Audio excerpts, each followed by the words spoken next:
This is Tractor Tuesday Live, hosted by sixth-generation Nebraska farmer and Tractor Tuesday founder Zach Bosley and Scott Anderson, owner of New Age Ag Supply. Join them each week as they sit down with farmers, innovators, dealers, and creators who are enhancing the culture within agriculture, right here on Tractor Tuesday Live. Hey, Zach Bosley here, Tractor Tuesday Live. We're actually on time while we're live. Joined here, like always, with Scott Anderson, New Age Ag Supply. And today, really fun one. We've got Don Freymiller in the house. Don, how's it going today out there? It's going good. Hey, appreciate you reaching out to me. Yeah, no, we're really excited. There's so much going on in the industry, from logistics and just, every farmer anymore. You got to learn how to shift. We're all driving semi-tractors now. And I think there's a lot of parallels of what's going on with agriculture is also happening in the trucking and logistics side. And as we were talking briefly, even my older brother, he's been working under 10 roads for, maybe a decade, 15 years. They've got a lot of postal routes. They're shutting up their shop here pretty soon. I think January 30th is their last day. And you see all this turmoil in the industry. I think it'll be a great episode for people to learn a little bit more about trucking. But most importantly, Don, I want to learn more about you. Growing up in Wisconsin, if you can tell me a little bit about your early life and then what happened as you began to transition from dairy and agriculture into the whole trucking business. So, yeah, if you don't mind, maybe just give everybody an introduction of who you are and where you're from, and we can get into more. Okay, well, thank you, Zach. I was born on a little dairy farm in southwestern Wisconsin. I was born in 1938, and my dad been farming and dairy farming all his life, and we went to school at a one-room school out in the country, and actually where my dad went to school, and he raised three of us kids there on this little 120-acre dairy farm. And then in about 1957, I graduated high school. And from there, I went directly out of high school into the Army, into active duty in the Army. And I did a short stint there. I got out in 1958. Were you deployed anywhere, Don? Pardon? Were you deployed anywhere in the Army? Now, Korea, was just getting over, and a lot of the boys were coming home from Korea. So I was kind of right in the middle of that between Korea and Vietnam. Sure. And so I never got deployed out of the States. But while I was in the service, I got married, basically 20 years old, and now I got a kid coming, and which happened right away. But anyhow, I got home in 58, and Dad wrote me a letter while I was in the service and said, Don, now that you're married, I'll buy the farm next door to where we are, and you come and got a house to live in, and we'll run these two farms together. And I said, Dad, don't think I'm coming home on the farm. And I went, and of course I had to get a job right away. And I got a job in a cheese factory in Stitzer, Wisconsin, making cheese, driving a milk truck. And then Dubuque Packing Company in Dubuque, Iowa. Maybe you've heard of Dubuque Meats in Dubuque, Iowa. They started a night hog kill.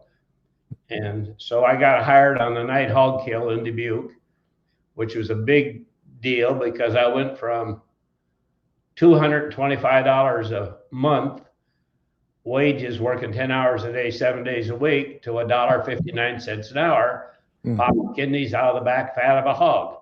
Okay. So I worked there. While I'm working there at the Dubuque Packing Company, I rented a 120 acre, I think a little over 120 acres, a dairy farm, so I was working nights. So I started was milking 30 cows.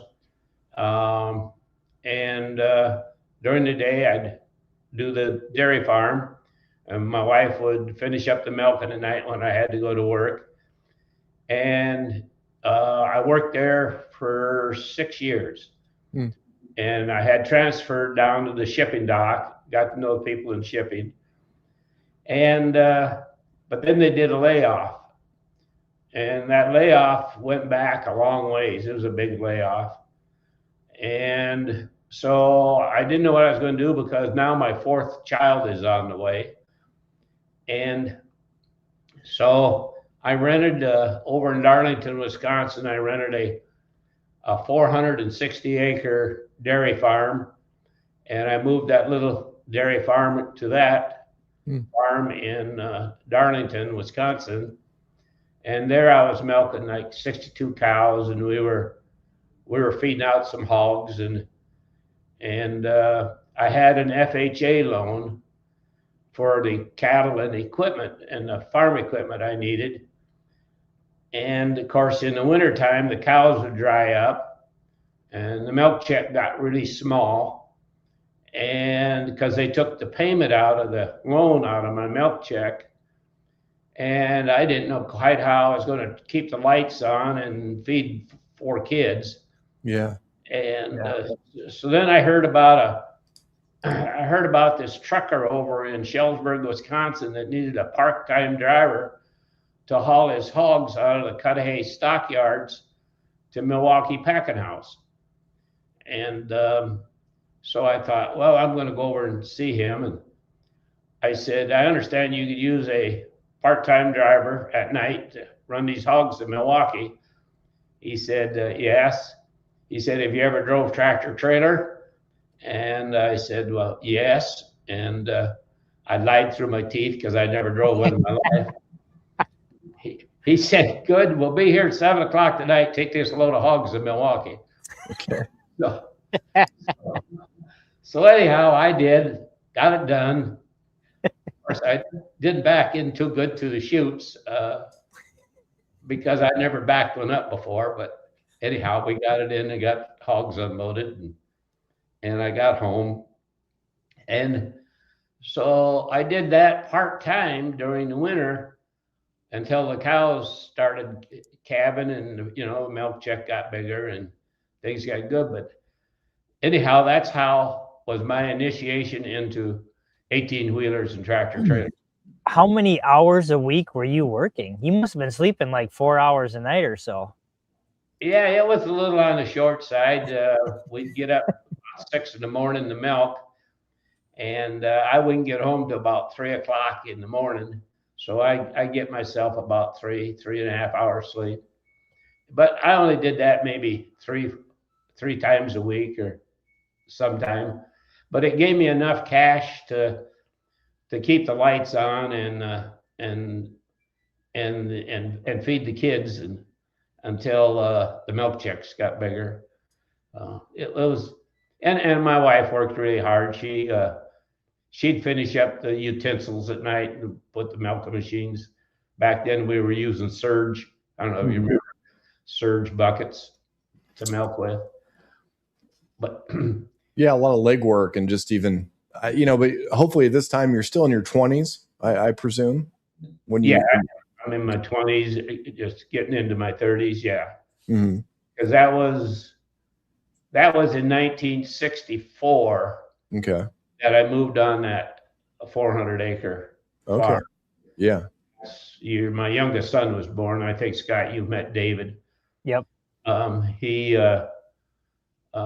and that, if I could brag a little bit, I had 4 children, and of course now I'm driving this truck at night. And in 1968, the guy decided that I was driving for it. He wanted to sell the company, and he was going to get out of hauling these hogs. So I thought, well, maybe I'll buy it. So I went to a bank in East Dubuque, Illinois, and believe it or not, he loaned me the money to buy that truck I was driving and a couple of little straight trucks that we picked the hogs up from the farmers and to the stockyards. And so in March of 1968, I was now a cattle trucker. Okay. And on my own. And but to brag about the kids, ever since 1968, they were just little tots, and in school, in high school, they have come and worked, and I gave them a job in the company. And they never went to college, my fault, I guess. But today, here we are all these years later, and them 4 kids are running this company, and they've never ever worked anywhere else in their life. Yeah. Outside of Kevin Anderson, I don't know anybody else that's had all their children be able to do that. So I'm just proud of that. Well, and we had a comment just come in and just says living the dream, and it really is, because there's so many ways to get confused and trying to find your way forward. Not everybody has that situation that they've established something, and all 4 is just such 100%, just such a home run. Even to keep 1 or 2 back, to keep them in a family business is quite impressive. So yeah, that's pretty amazing. Yeah. And I brag about that all the time. I've just been a blessed man to have that, because they did nothing but work there since high school. Each one of the kids had their own departments, but anyhow, I'll get back to that. But so anyhow, everything was going good, and I'm picking hogs up, and I've now grown. I've bought myself a possum belly. I think most people know what a possum belly cattle trailer is. And I started hauling cattle for the farmers to Chicago stockyards, to Cedar Rapids, to Waterloo. I expanded the cattle business. And then I guess, Scott, I'll tell about the stockyards, one day the buyer at the Cudahy stockyards in Shellsburg decided he wasn't going to buy hogs anymore. So I thought, what am I going to do? I mean, this 5 days a week and this trucking these hogs in Milwaukee was kind of my bread and butter. And so I went to Milwaukee and I met with Cudahy Packing. And I said, I'd like to be the buyer at the stockyards. And they said, well, yeah, we'll set you up as a buyer. And then they said, well, you got to buy with your own money. Oh, man, I got to buy these hogs with my own money. Yeah. So I thought about that a little bit, and I thought, well, there's a thing out there called the Packers and Stockyard Act that's been around for a long time.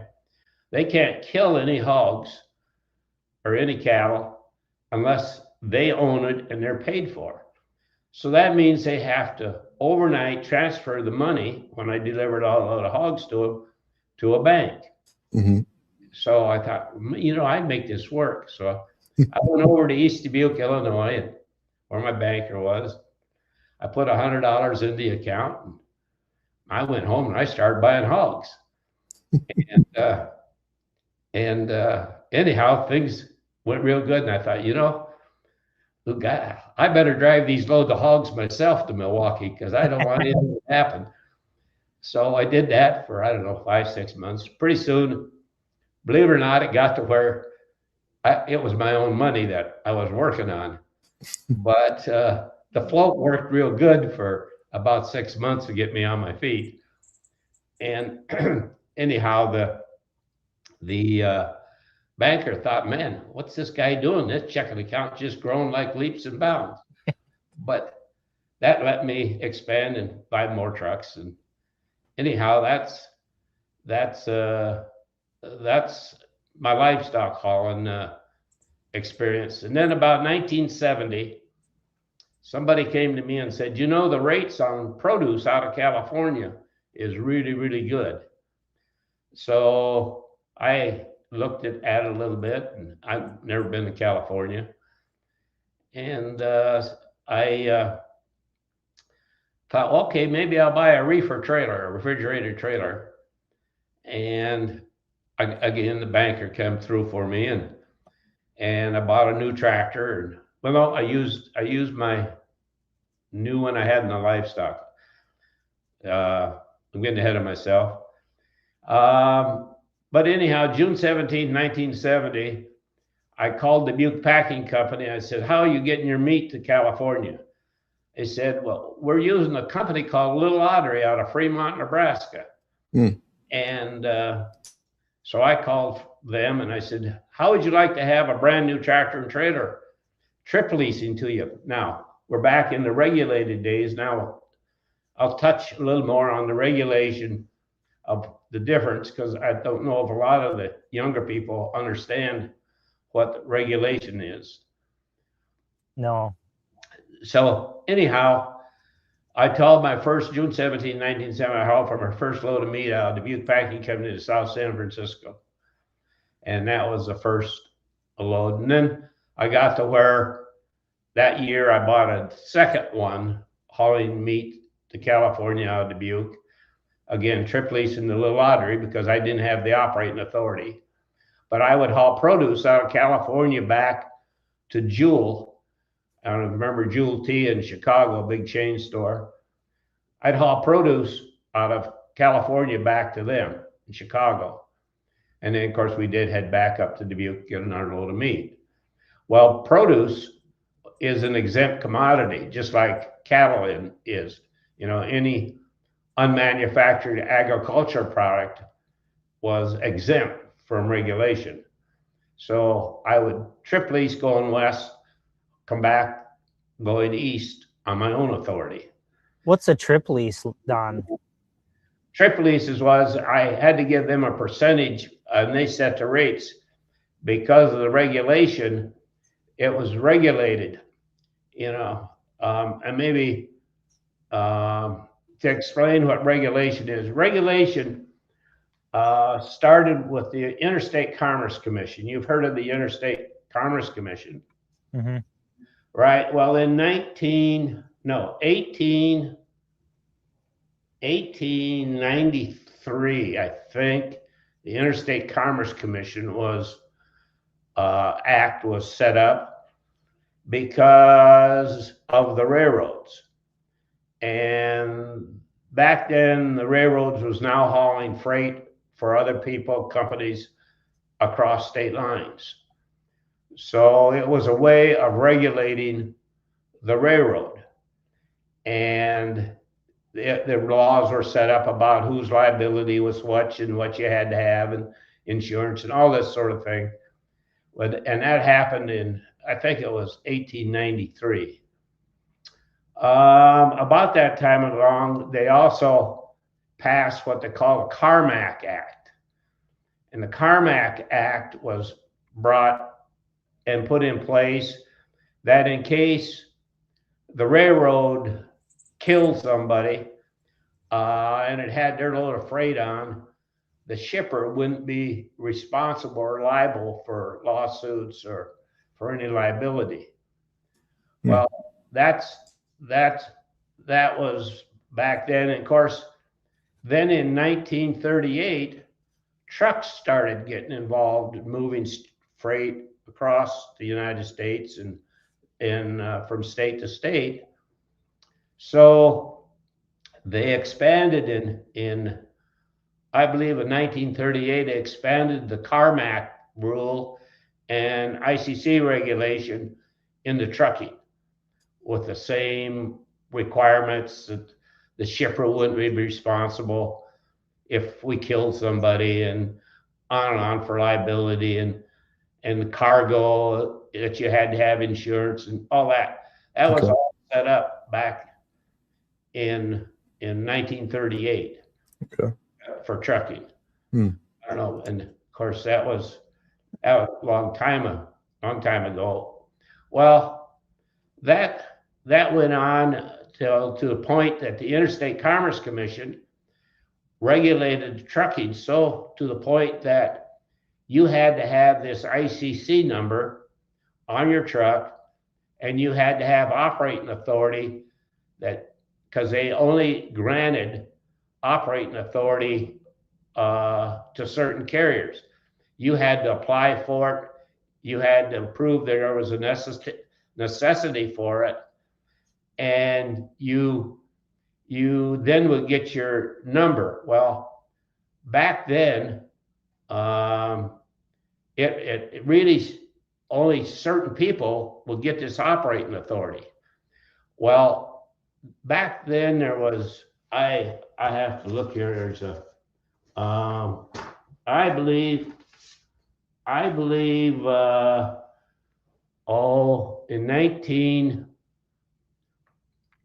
in 1938, it was just a handful of carriers. In other words, that one carrier do meet Dubuque, Iowa to California. Well, that was Little Audrey out of Fremont, Nebraska, had that operating authority. Okay.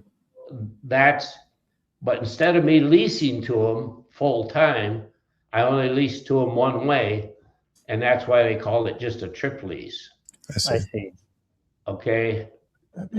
It kind of sounds like the taxi medallions, how that used to work before Uber came up and changed that all around. Yeah, kind of the same. Like if you wanted to get I was operating around 1975. I applied for my first piece of operating authority. I wanted to haul cheese out of Wisconsin to California to Los Angeles. And we got, now companies that had that authority, like Perkle did in Wisconsin, that's an old truck line up there, they had the cheese authority to California. Well, I wanted to get in the game because I had a shipper that wanted me to haul his cheese. So I applied for an authority, and of course, all these other trucking companies protested the authority, and I kept getting beat down. And I'd go to court again, and I'd get beat down. And Perkle and all these other 5 or 6 carriers said, "No, we don't need another carrier in here. We can handle it." So I thought, well, maybe I need a different attorney. Back then, there was a lot of ICC attorneys. And by the way, which a lot of them people end up owning trucking companies. I'll just mention one. He was a real good friend of mine, Dwayne Ackley, out of Lincoln, Nebraska.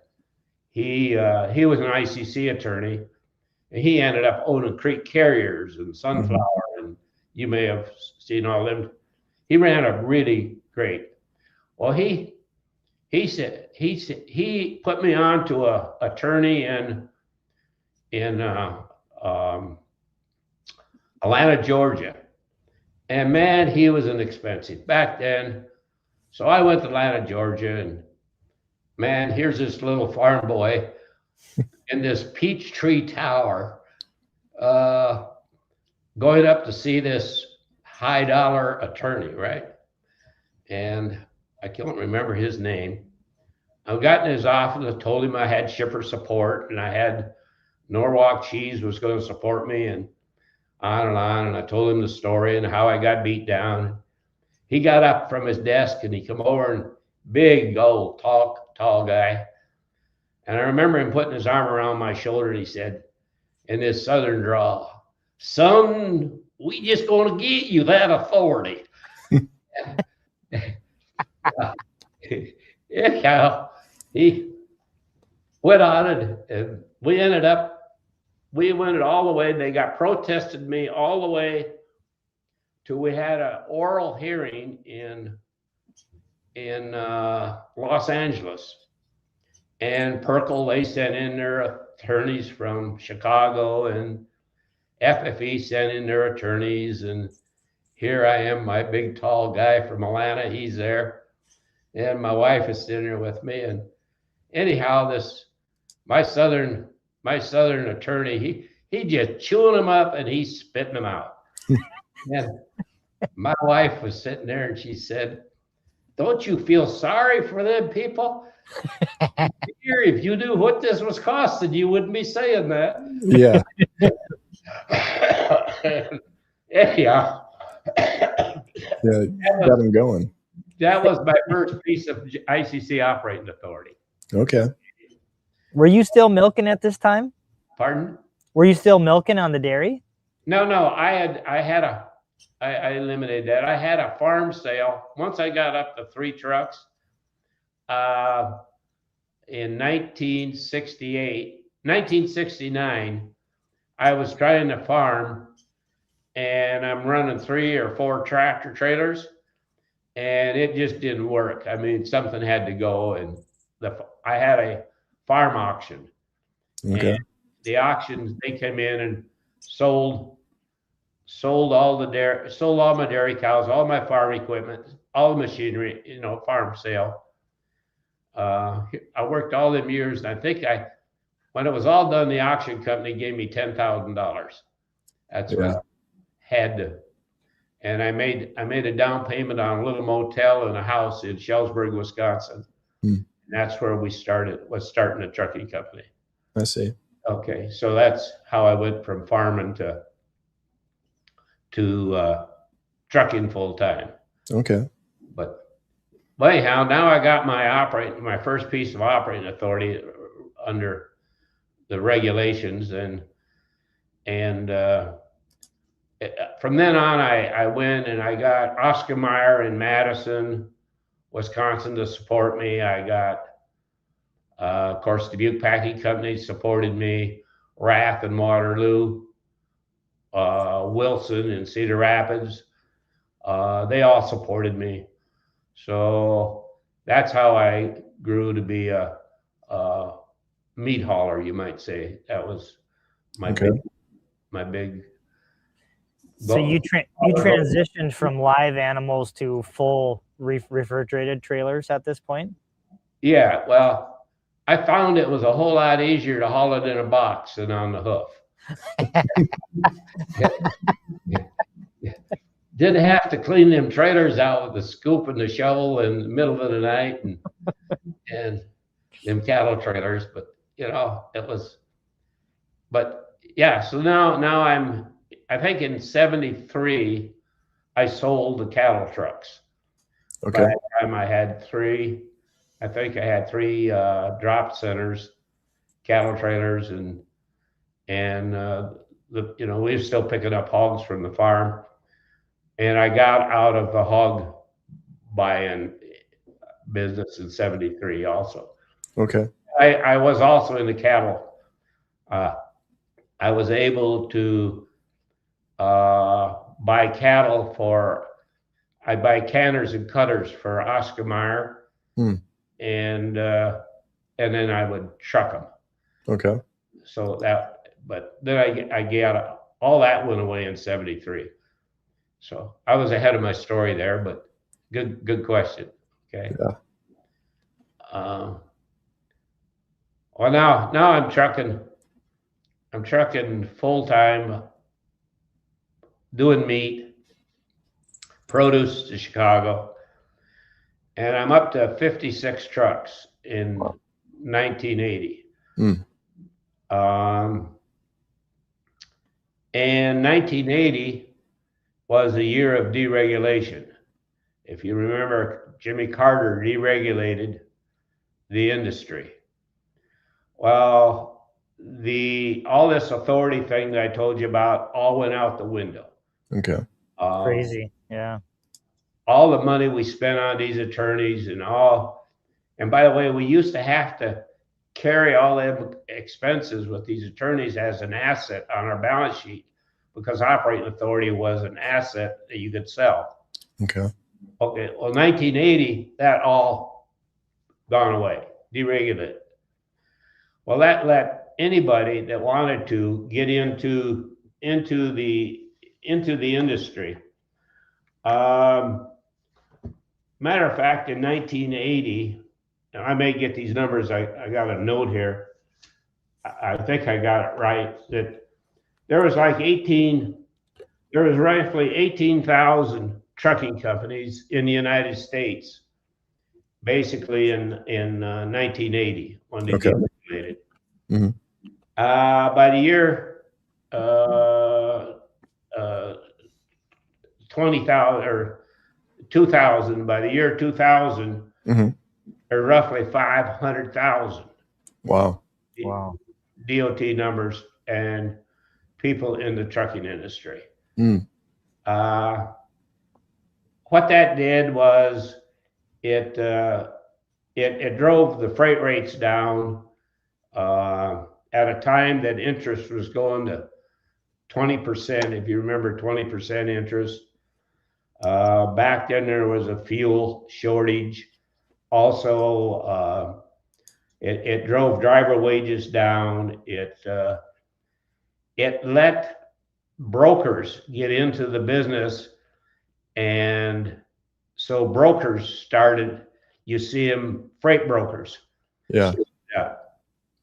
And they got exempted just like the shippers did under the Carmack Act. Okay. And so shippers had the same, or brokers had the same exemptions as shippers. Hmm. So it really, trucking really went through a huge downturn in 1980. A lot of the unionized companies, because of that, never made it in the industry. If you remember the consolidated CFs, Freightways, PIEs, Ringsby, all them big carriers that were unionized, they all went under. And it was basically because of the deregulation and the downturn in trucking. Yeah. We survived that barely in 1980. And of course, not being the smartest or the sharpest knife in the drawer, that's the same year I moved to Bakersfield, California, because I needed to be on one end or the other. Shellsburg, Wisconsin, I had a deadhead 100 miles just to find an interstate. Mm-hmm. And so now we're hauling produce. Like, I'm going to haul produce all my life going east. Yeah. And by going to Bakersfield, that put me in the middle of the produce. You know, the produce ran from Bakersfield north in the summer, Bakersfield south in the winter. And it hooked me right up to so anyhow, I thought that was a good move. Excuse me. Mm-hmm. But that was in 1980, and I had 56 trucks. Okay. But now I'm hauling for a lot of the big companies. To fast forward, Bakersfield was really good. I grew the company from 56 to 1994. I had 802 trucks. Wow. Amazing. And we were one of the top refrigerated carriers in the nation. Mm-hmm. But California decided that they didn't like me self-insuring my work comp and my liability that I had all set up in 47 of the 48 states. Mm. And California said, nah, your corporate headquarters are here. We need you to pay into the state work comp fund, and we don't care if you hire a driver in Maine. And now I've got terminals set up around the country where I'm hiring drivers other than California. And they said, you got to pay into the work comp here, state fund. Okay. Well, I had the politicians in Bakersfield and the state politicians in Bakersfield. We went to Sacramento and we tried to say, well, you can put a deposit down, or I agreed to put a deposit down to the state so they would let me self-insure. And by the way, when I say self-insure, it was through an offshore captive, and I think you've all heard of offshore captive companies. Yeah, I've heard of that. So I remember going to Sacramento with these politicians, and we're sitting in a meeting, and a young guy said, okay, well, you'll put a deposit down. I said, yep. I said, you just tell me, what is the deposit you think you'd like? Well, he was kind of being a smart butt, and he said, $1 million. And I said, oh, yeah, $1 million. I said, okay, where do I write the check? And the guy went, oh, my, and he trying to swallow. And they backtracked all the way. And because I knew that that was a lot cheaper than moving the company. Yeah. And anyhow, they said, no, as long as you're there, you're going to pay into state fund. They took my work comp rate from $5 100 to $25 100. Jeez. So I was either out of business, shut it down, or operate till you're broke. Yeah. So anyhow, that's why we moved to Oklahoma City, and that happened in 1994. Okay. When did you go public with Freymiller Trucking? I went public in 1987. We were running probably 600 trucks. You know, and I'm going to tell you, you know, I've made some mistakes in my life, and some big ones. Number one, the first mistake I made was, of course, moving to California, which I didn't know, but I thought it was a good idea. Number two was going public. I went public I was too small. I did it for all the wrong reasons at all the wrong time. And it was not the right thing for me to do. All that cash looked good at the time, but it didn't work out. It was not the right thing for me to do. I just did it for the wrong reasons. And that was my second big mistake that I made, I guess. And I'll get to the third one down the road, but all these mistakes did cost money. I mean, it was just part of growing. To jump in, Don, you know, when you went public, then did you lose the majority of the control of what you'd built over the years, or what were the negatives, I guess, from your company going public? Well, one of the negatives, I still had 58% of the stock. Of course, then I had to put on a board of directors, and I picked a board that really didn't understand trucking. And trucking's kind of an animal, but I had an attorney, and I had a newspaper guy. I don't know, I had some supposed to be prominent people there in Bakersfield, but anyhow, I didn't pick the right board. Yeah. But yes, I lost some control. The analysts would come in, you know, and they'd tell you, do this, do this, do this. But I remember, you probably all heard of Clarence Warner out of Omaha, Nebraska, Warner Trucking. Yes. He was a mentor to me. He was, over the years, he only had 100 trucks when I first knew him. And he was kind of my mentor. And of course, he went public years before. And he said, Don, when them analysts come in, he said, you grab them by the seat of their pants and their shirt collar, and you march them to the door. Well, I didn't do that because I thought, hey, these guys are college educated. They're smart. They know more about this than this old farm boy does. And I listened to the analysts more than I should have, which that didn't help me. So that was another negative that I had. Besides, I was not, believe it or not, I'm not a, how would I say it? I'm not a Wall Street type guy. My thinking's different. And I actually listened to them, and I layered on more debt than I should have, because their whole deal was grow, grow, grow, grow, grow. And that's how, of course, we got the 802 trucks. But that would all worked out too, had I had not had to move from Bakersfield to Oklahoma City. Mm-hmm.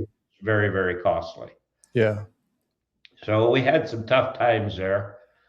And make a long story short, in 1995, 96,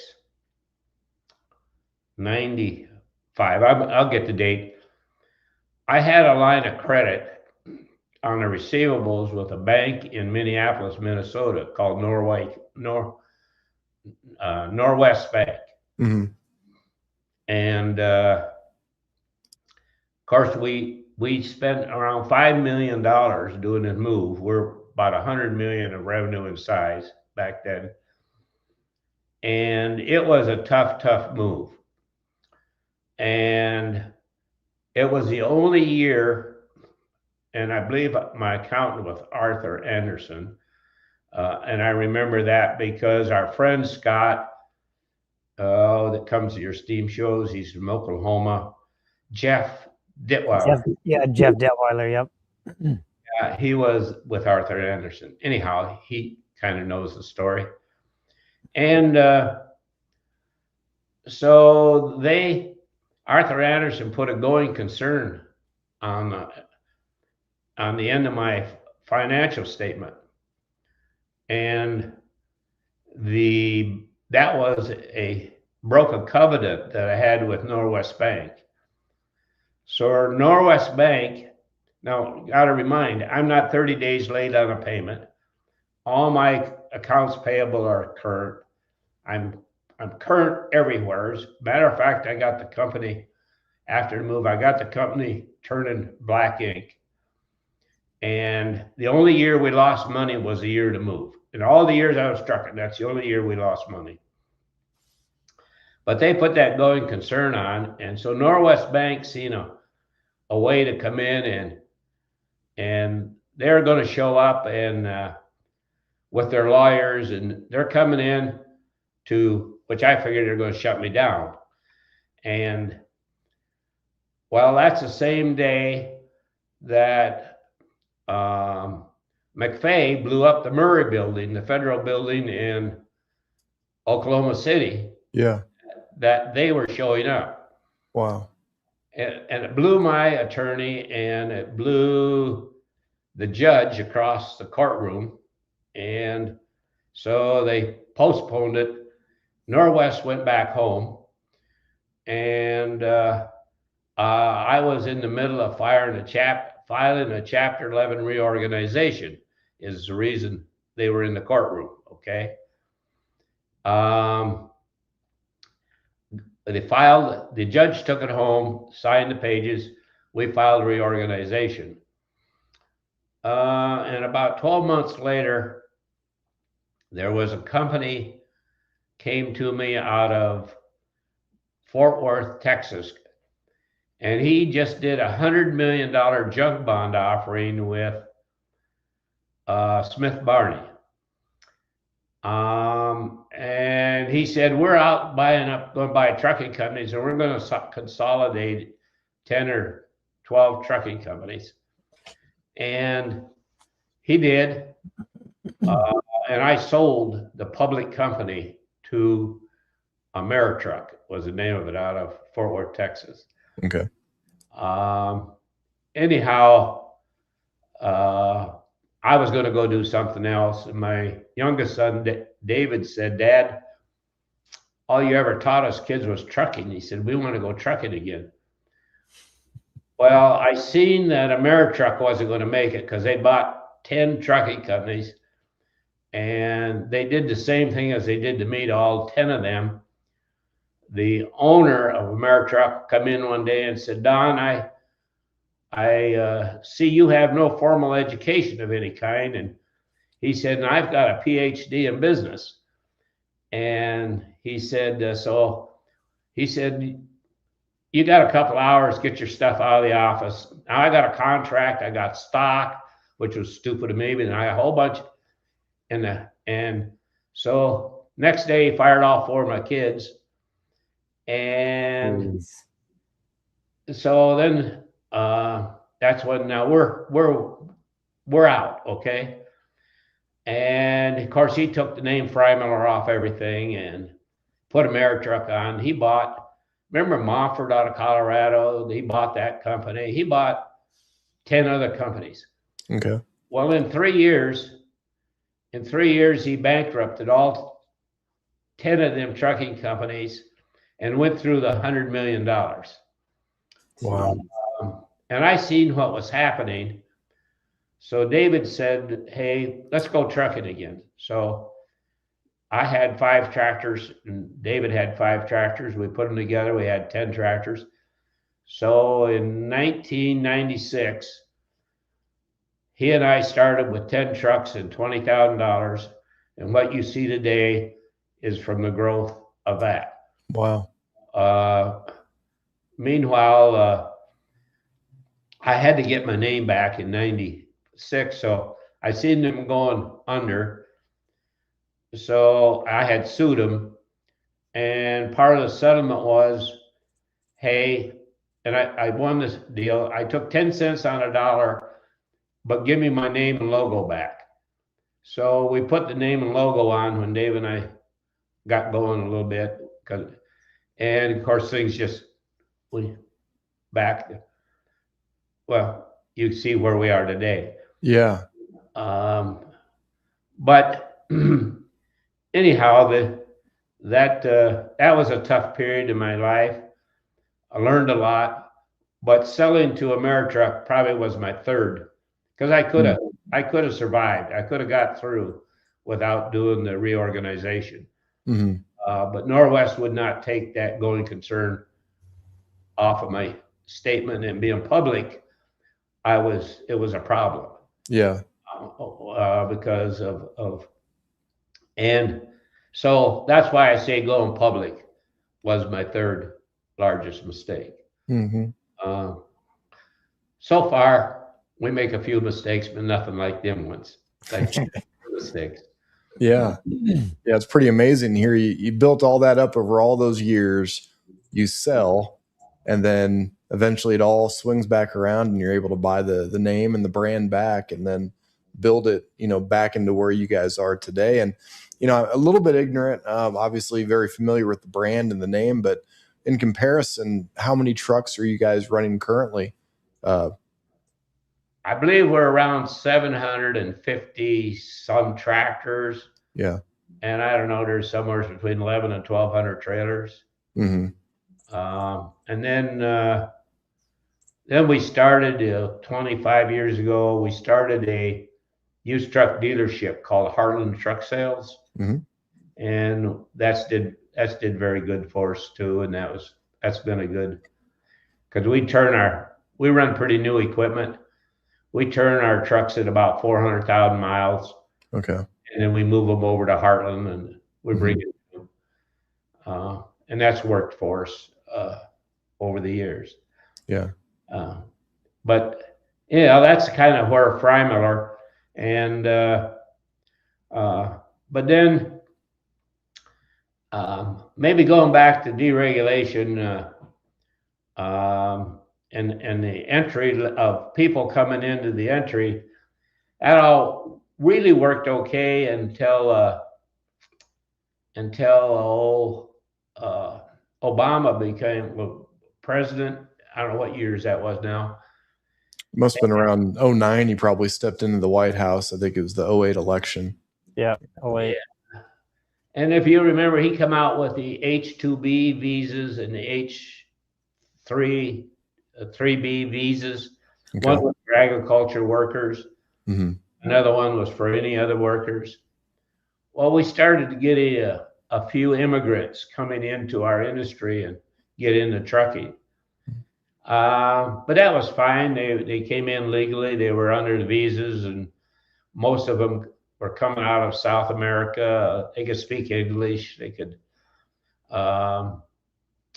operate equipment. They were trucking down there. But that's where the immigrant thing started, is back in the Obama area. Mm-hmm. And of course, 5 years ago, I don't have to tell you what happened. The gate swung open, and well, they come in by the millions and millions. Yeah. And they didn't bother about getting visas. They didn't bother about getting legal. They didn't bother about a lot. Mm-hmm. So a lot of them got into the trucking industry. So the last 5 years have been really tough for trucking. Yeah.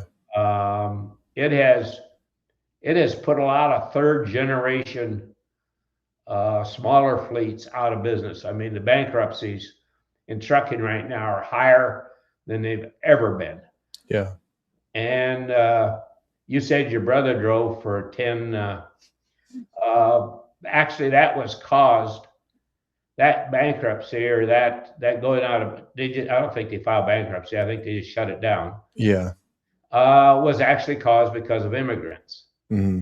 And what the federal government did is decided they could use brokers cheaper than giving the freight to people like System 10. Okay. Mm-hmm. And that went on in everything. I mean, and dry vans and the reefers and today they say there's 660,000 illegals out there driving truck. Wow. And there's 3.3 million truck drivers. It means that 18 to 20% of our drivers out there are illegals. Yeah. The bulk of them don't have proper CDLs. Biggest share of them can't speak English. Mm-hmm. Biggest share of them can't read road signs. Biggest share of them got their CDLs through some CDL mill that's been set up by illegals.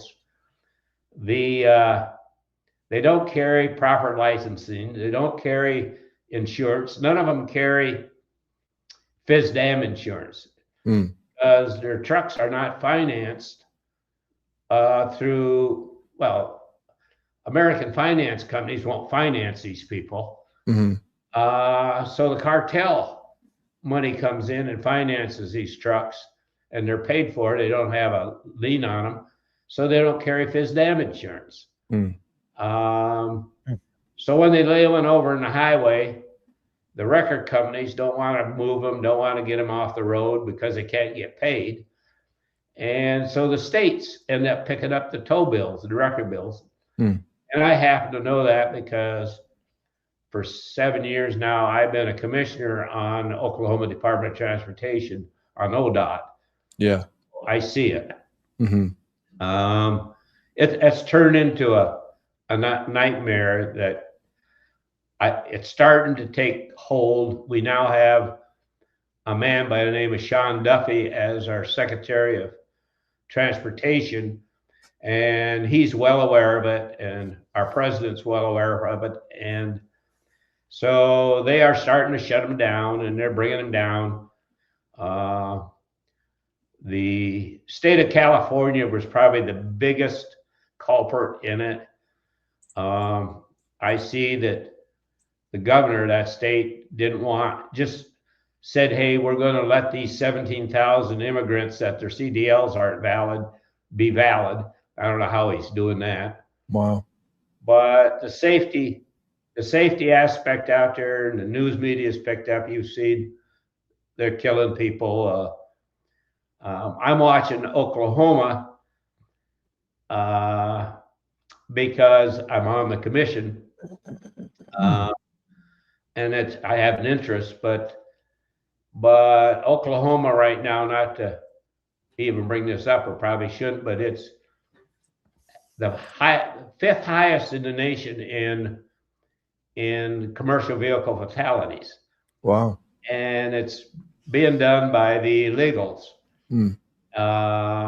because Oklahoma is a bridge state. In other words, I-40, I-35, east-west traffic is a bridge state. So they're all crossing Oklahoma. Or a lot. Yeah, a lot of more, yeah. Yeah, but there's now ICE and the Oklahoma State Patrol. They're starting to shut them down, and they're doing, catching them and putting them on buses and shipping them out of here. But I don't think this thing's going to turn until maybe the middle of 2026. Maybe it'll get better. Meanwhile, I feel bad for a lot of these third generations and people like the company your brother worked for. Mm-hmm. That's all caused by illegals and brokers. Yeah. And then let me tell you about how the brokers, I hate to carry on here. Am I going on? Oh, no, this is great. No, Don, you got a lot of insight. We appreciate all the knowledge here you're sharing with the audience. Okay, well, brokers, remember I talked about the Carmack Act and it exempted the shipper? Yeah. Well, the Carmack Act exempted the brokers. So the brokers out there grew by Topsy. Okay. It's huge. You got big ones out there today like C.H. Robinson. You've heard that name. Yeah. They're up in the $20 billion of revenue, something like that. Wow.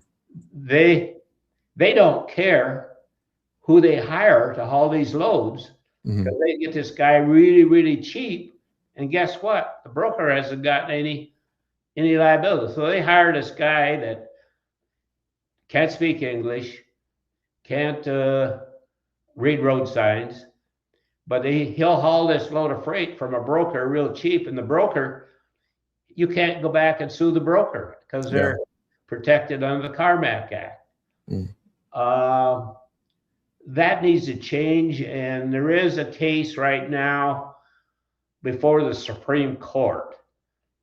I think it was the seventh court ruled in favor of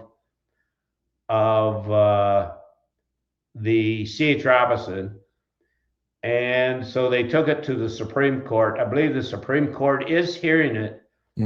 And we're expecting a decision on that somewhere in June, July of 2026. Okay.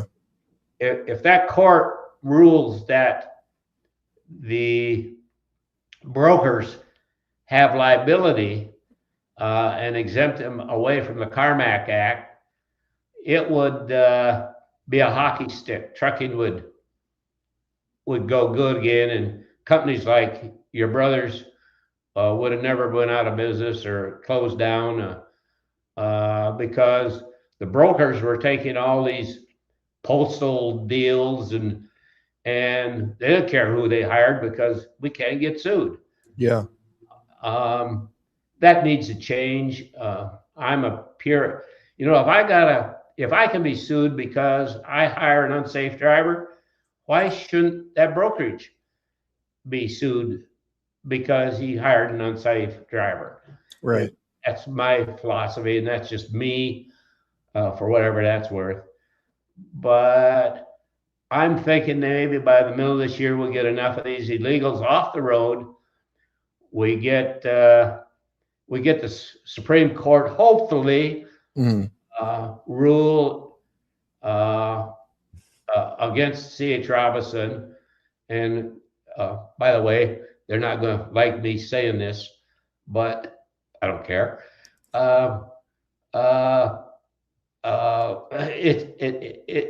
They need to play by the same rules and regulations that us asset boys need to play with. Yeah. Anyhow, that's my opinion, and whether it's right or wrong, but.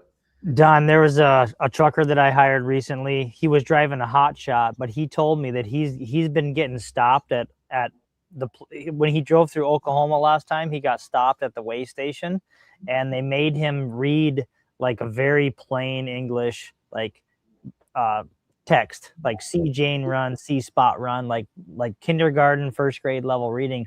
They made him read that to determine if he could read English, and he said. The officer said that anybody who can't read that, they immediately impound the truck and take the guy's CDL away. Wow. So I know Oklahoma has cracked down, and I heard recently from a guy you probably know, I just met him 2 days ago. He bought my Indian motorcycle that I had for sale. His name is Bob Kimball over in Nuevo. He said that he actually financed some of your trucks when you were in Bakersfield with a company that he had called Sunburst Leasing. when you were financing owner operators. You remember him? Yes. Mm-hmm. Well, I met him 2 days ago. Mm-hmm. I'm sorry. Yeah, I met him 2 days ago. Dad and I drove over with that motorcycle, and he said that he sells about 150 to 170 new titles every month. He sells used trailers and trucks. He does a huge business. All dry van box trucks. And so he said that he used to have guys that would pull in the yard, can't speak a lick of English, that, you know, they had the headdress on and everything. And he said now recently he hasn't seen any guys like that in California. So I don't know if California is cracking down some, or if you've heard that or not. I have not heard that, but I know that it's taken effect. I'm also reading and understanding that they believe there's going to be a truck shortage or capacity shortage by the middle of the year. I can't wait for it to come. You know, I got 4 kids there still doing. I'm cashed out. I'm out of the company. I'm retired. The kids are doing it. My one son still has ownership in it. I guess, you know, a private equity company came in and bought us about 3 years ago. Okay. And but my youngest son still has 30%. David has 30% yet. Oh, nice. But all 4 kids are still there running it, working it. And although they're starting to think about retiring. How old are your kids, Don? Pardon? How old are your kids? Dennis is 67, and Dennis heads up sales and marketing. Diane, she runs the accounting, receivable, the credit department, the billing department. She is 66. And Denise, who manages, actually, she sits outside of David's office. They call her the guard dog for David. But anyhow, she manages all the real estate holdings and accessorial companies and other stuff that we have. To me, had. I still talk like but anyhow, she does that, and she does operations. If a driver has a problem, they call her because she's really sharp operations.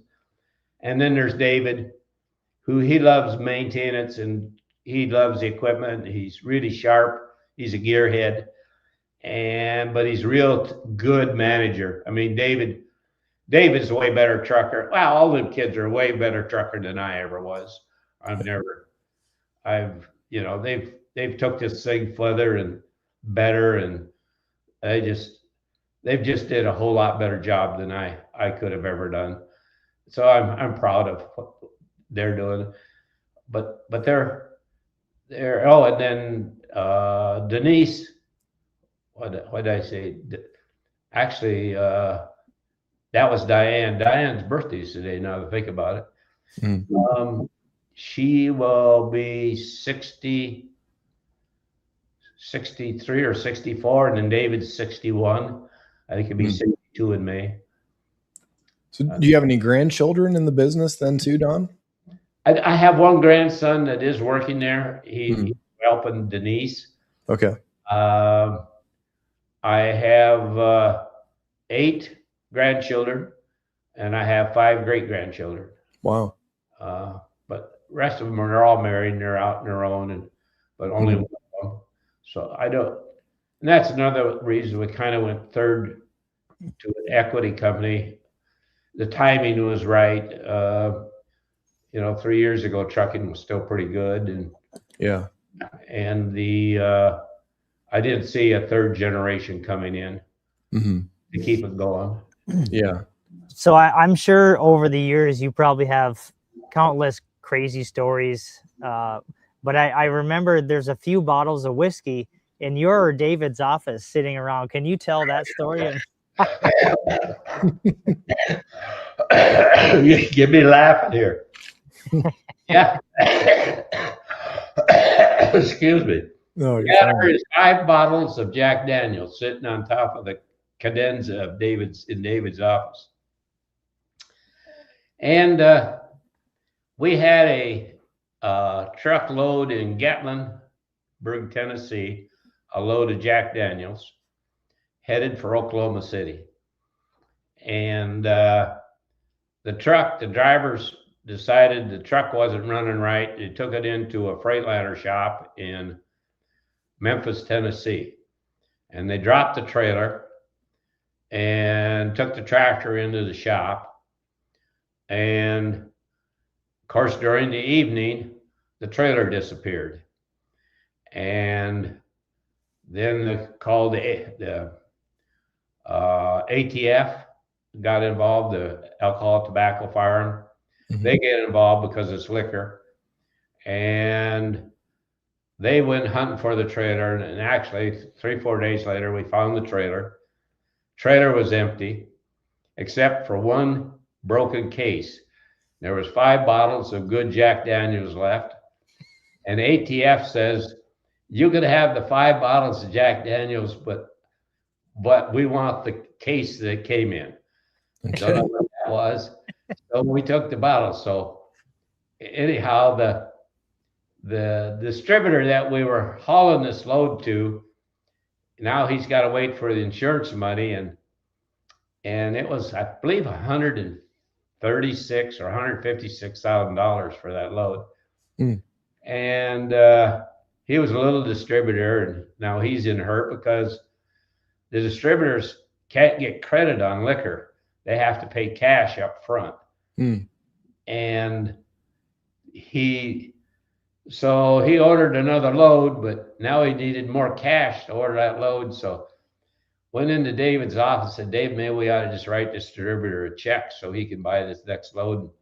The insurance money's coming. And so David gave him a check, and anyhow, I got one big bottle of wine out of it. Okay. From the distributor. But them 5 bottles still sit in David's office. Yeah, it's pretty funny there. But hey, we got one question that came in off of Facebook, it looks like. But, it seemed like a few years back, there was a real big push for driverless autonomous semi-tractors in particular. A lot of that chatter seems like it's really been dialed back now. But what are your thoughts, Don, with all these electric trucks that are allegedly coming to market, to production? What are you seeing in the industry? And is there any reality there, or is it just a lot of hype? I believe there's probably more hype than there is reality to it right now. And my way of explaining it is this, and Scott, you're a pilot. Airplanes could actually fly themselves. You don't need pilots in an airplane to fly an airplane today. You can land one, take off with one, right? Airplanes can fly themselves. Okay, but you got to have a pilot in there, right? And the general public ain't going to get in that airplane if there ain't a pilot in there. Right. I think the general public's going to really allow 18-wheelers to be up and down a highway out there without a pilot in the seat. Mm-hmm. So I think productivity will increase because you'll be able to run them around the clock. I think costs can be drove down by them. Mm-hmm. I think there's positives, but to think you're going to see one someday, and I know they're out there testing doing that, but in my mind, there'll always be a driver in that seat. Yeah. Yeah. Oh, one day, Wolfgang was making a joke about the AI stuff, and he said, one day you're going to be able to get in your motor coach, Don, go in the back and take a nap and wake up in California from Oklahoma. It'll just drive itself one day. Well, we're watching automobiles today. There's a friend drive here into the resort where I am, and he picked up a friend of mine, he said, watch this. And they headed for the sandbar to go eat. And the guy never touched the steering wheel all the way to the sandbar. Yeah. Yeah. Yeah. So it's coming. And I think but I just don't think I'll never be alive to see it. And where there is not going to be a pilot in that truck. Yeah. And if they do this, it's going to be point to point. Mm-hmm. What you're going to see is, like, we're going to go from Oklahoma to California. Somewhere there's going to be a drop point in a assembly yard that they're going to go in and out of. It's not going to take it the last 2 miles or 3 miles. Yeah. That'll be done by other companies. Okay. And there's companies out there now called the last mile and stuff like that. Right. Yeah. No, that makes a lot of sense. And when we're seeing it in agriculture as well, obviously these autonomous tractors sounds great, but ultimately they got to keep a few of us alive to polish the robots. So I think that's the one advantage here. We got a little bit of intelligence to keep it pushing. Somebody's got to wax the robot. Yeah, somebody's got to do it. Yeah. I believe I was talking to one of the Anderson boys one day, and they said something about we'd read a book between both ends of the field or something. Was that you, Scott? Or was that, I don't know. Yeah, probably me. Yeah. Yeah. That sounds like something they'd do. My equipment's too beat up. I can't read a book. I got to look at every little inch while it's, running on its own on GPS to make sure I can find the next breakdown. But a little bit different of an operation down here. But Don, currently with Freymiller, I guess what's the big purpose? What's the mission right now with the next generation in charge? Are the ethos the same? Is everything as, was created again, I guess, on the second iteration from the 90s? What's the goals? Well, my goal is a selfish goal, I guess. When you put me in the box, I still would love to know that there's Freymiller trucks running up and down the American highways. Yeah. I guess I have a little bit of ego in my mind that, hey, I feel good when I see one of them going down the road, and I'd like that to continue. It's been out there for 58 years. Mm-hmm. Don't know. My son thinks it will. Hopefully, I don't know what these equity companies want to do, but a lot of times they don't hang on to things very long. Yeah. I really don't know.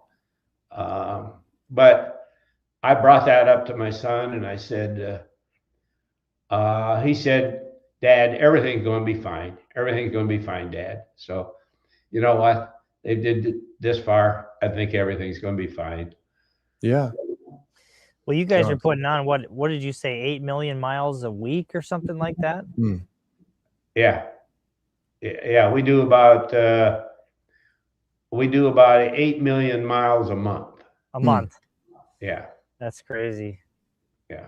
How many? So there's about 700 and some trucks you're running now. I believe last count I seen there was 750 something. Wow. And then our drivers were pretty full. I believe the last time I looked, and by the way, I still get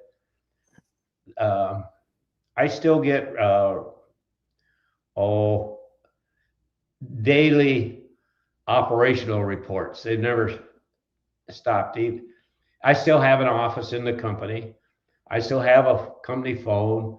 I still they give me little perks, and so I'm still pretending I'm in trucking, I guess. Yeah. But the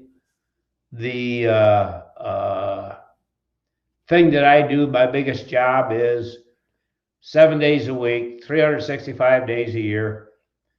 I get a thing across the email that says the driver's name, his age, birthday, how long he's been with me, and a phone number, and I call him and say happy birthday. Oh, nice. Wow. That's my biggest job. I already did my call today. and there's always 2 or 3 every day. Wow. So, but that's I guess an ego for me that I don't want to let loose. That I just kind of want to be involved yet. And you call every driver on their birthday and wish them a happy birthday? Yeah, I don't know. There's probably close to 800 drivers, and wow. And yeah, it comes up. It don't take me long, but I did it for 10 years. It's it's little things. Yeah. That don't cost a lot of money. Some that means more to people than big. I go give a gift to somebody, but that phone call could mean more than a gift. Right. Yeah. So it's little things, and we don't want to forget to thank those that's got us to where we are. Mm-hmm. Without them drivers, without all them employees, Don wouldn't be where he is today. I wouldn't be out here enjoying the good life here in Desert Shores Resort, and I need to thank them. Yeah. Yeah. And with your commitment in Oklahoma, then I guess how much time do you have left on that term? And are you interested in continuing that relationship? No, I was going to resign, and I went down and talked with the boys, and I said, I'm kind of tired of airplanes and flying home every month, and Mm-hmm. if you're going to partake and accept a position, which the commissioners are appointed by the governor, mm-hmm. and or the president pro tem. Mm-hmm. You have to participate. You have to give back. You have to work at it. Okay. Yeah.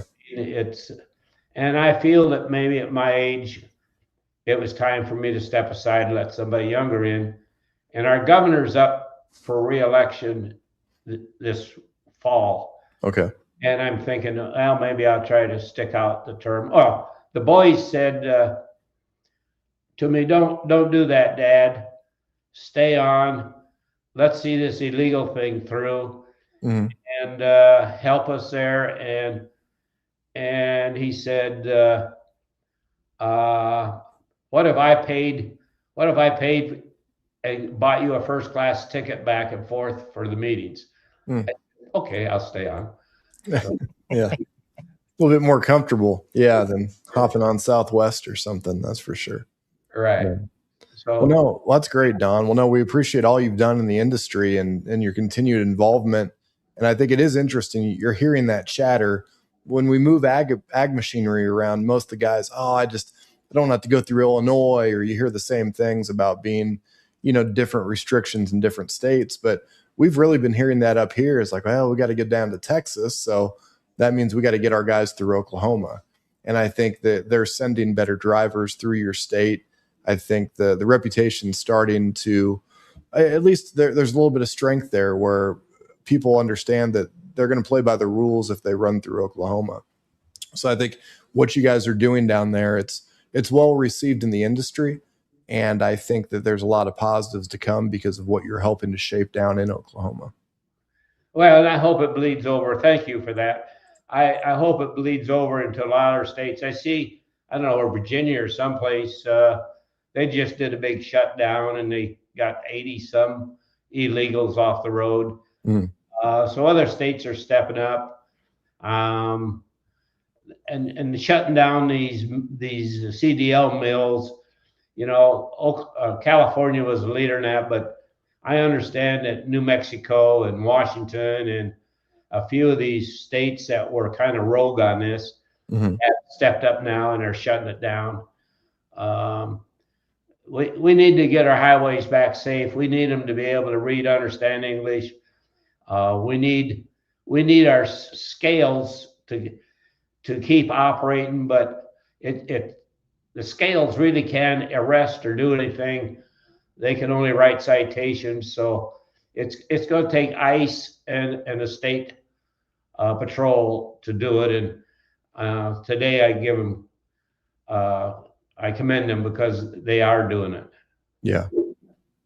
No, it's good for the industry, and I think it's good for the whole. And you look at your just simple automotive insurance. I mean, everything's gone up. Insurance has become such a major hindrance in everybody's day-to-day lives, but potentially a lot of that could be attributed to all the fatal accidents and everything that's going on because of the demand. And you could blame a little bit with my wife, but we get so many packages every day now. It's just, it feels like Christmas every day at the Bosley household. And it's more so out of convenience. Well, what's the backbone behind all of that? Well, it's these over-the-road truck drivers. It's these guys with these CDLs that, there's a lot of risk as a driver. And I'm not talking about just even being an owner-operator, just being on the road, an over-the-road trucker. You're gone from your family. There's so much sacrifice to make a good living and, to keep your family fed. And we need these truckers in every bit of the same way we need producers in agriculture. And I think that just there's a lot of negatives right now in both industries. There's a lot of parallels. Yeah, well, and 100% right. By the way, agriculture and trucking kind of go hand in hand, and always has. The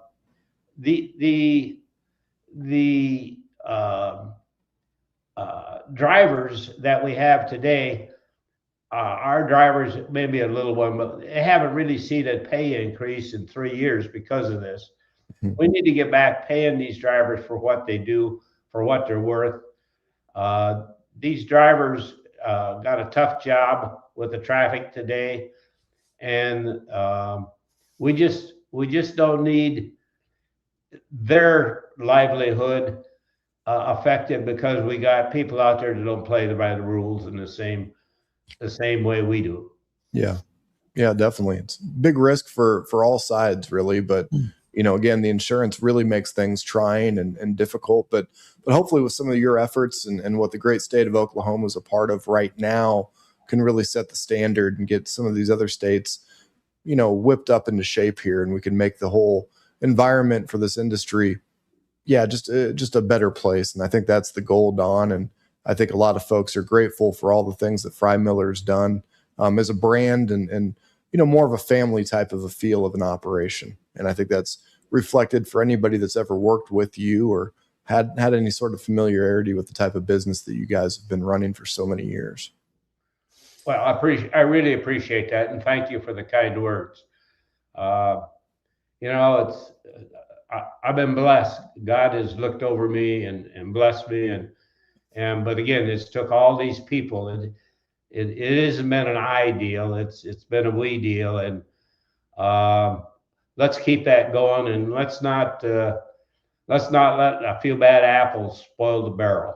Okay. Yeah, there you go. That's very well put. Well, Don, I think at this point, let's just wrap it up for today. Again, Don Freymiller here. You can go to freymiller.com. Is there anywhere else you'd like anybody that's been watching to go to, or any sort of action items for anybody that's going to watch this on the replay? Well, if anything, and you got connections to people that can make a difference out there to help get this done, talk to your legislators, talk to your politicians, make your voice heard. It's the people that can get this changed, and it's the voice of the people that can help do this. So speak out, help us get this put to bed. Awesome. Well, Don, I appreciate your time. Thanks for hopping on. Go ahead, Scott. Don's wrote a book. If you're interested in hearing more about Don's story, he wrote a book. What year did you publish that book? It's called The Truckers Trucking Company, I believe, by Don Freymiller. Building the Truckers Trucking Company. Okay. That book is, I don't know, 14 years old. There's a lot of outdated stuff in it, but it's kind of a story of my life going through this. All this, what I told you, is in the book. I haven't said anything that isn't in the book. The books, again, a hair outdated, numbers and stuff. Yeah, well, no, we'll post a link to any sort of resources online to try to track it down and let the audience know where they can find it, at least. So yeah, I believe it's still being sold on Amazon. Yeah. No, we'll post a link for the book and something. If you got an audio book, when I'm farming, I need the audio. Scott's got there. He's got his feet kicked up, and he's probably got a foot massager going. I know his 8R tractors are massaging his seat. He's a little bit more comfortable. If you got an audio version of the book, I'd love to listen to it while I'm trying to farm. But we'll make sure to post that link as well, Don. So, but no, great interview today, and really appreciate your time, Don. And for Scott Anderson, I'm Zach Bosley. Tractor Tuesday Live. If you haven't clicked the like or subscribe, make sure to do it. Saw a few people get the notifications that we went live today. We don't know when we're going to go live again. It will be on a Tuesday, but it'll be at our next guest schedule. So we just make it work for them. So make sure you have those notifications set so you can get an alert when we're about ready to go live. But for Scott Anderson, Don Freymiller, Zach Bosley signing off here at Tractor Tuesday Live, and we'll catch you next time on a Tuesday.